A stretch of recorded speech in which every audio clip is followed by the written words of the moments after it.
Surviving with a lucky bamboo. How one plant helped me find control and dependability during terminal illness. Having a lucky bamboo is more than just having a plant. Typically, my wife and I do not care for houseplants as they tend to either be over or underwatered. However, when I was diagnosed with glioblastoma, a terminal brain cancer with a life expectancy of little over a year, I wanted to add some greenery to our home. My friend Mitch gifted me a lucky bamboo plant in a deep green pottery bowl with 3 stalks braided together. We decided to place it in the living room window, opposite the couch where I spent most of my days. Each morning, as Hannah brought me a mug of coffee, I looked over and smiled at the plant. It became more than just a plant, but a source of comfort and positivity during a difficult time, expressing my need for control through caring for the plant. I expressed to Hannah my desire to take care of the lucky bamboo plant myself. To my surprise, it didn't turn yellow, brown, or shed its leaves right away. During a time when I sometimes felt useless due to my limited ability to walk caused by glioblastoma and the fatigue brought on by treatment, caring for the plant gave me a sense of accomplishment.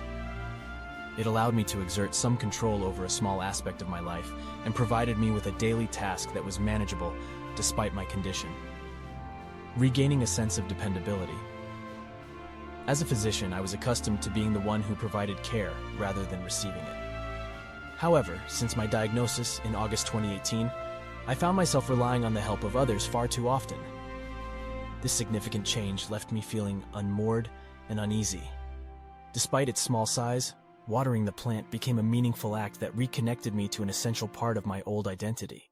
It taught me that I could still be a caregiver, and that both plants and people could depend on me. In the months that followed, I recuperated from surgery, completed radiation, and underwent my first round of chemotherapy. Even after returning to work, I continued to care for the plant. With time, it had grown almost twice its original height, and its leaves were now glossy and full. Both the plant and I were thriving, and I had regained a sense of dependability that was important to me. The plant as a symbol of precarious health. Suddenly, the plant began to show signs of distress, and I was at a loss as to how to help it. I tried adjusting my watering routine, adding coffee grounds to the soil, and feeding it commercial plant food, but none of my efforts seemed to make a difference. As the leaves continued to brown and fall to the ground, my frustration and unease grew. "I can't even take care of a simple plant," I shouted. "I'm failing!" Hannah pointed out that we had lost houseplants before and asked me why I was getting so worked up about this one in particular. "If my lucky bamboo dies," I blurted out, "I might die too." Deep down, I knew that the plant had become a symbol of my own precarious health. Despite my best efforts, it seemed that I was unable to keep either the plant or myself from withering away. Misplaced connection between plant care and survival. Taking care of the lucky bamboo plant had provided me with a sense of solace and control. However, as the plant began to struggle, I couldn't help but feel increasingly fearful.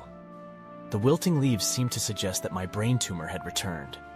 I realized that I had wrongly connected my ability to nurture the plant with my own survival, which was something that I had no control over. Even if my tumor returned, it would not be because of any failure on my part, such as not diffusing essential oils in my office, occasionally consuming sugar, or failing to keep the plant alive.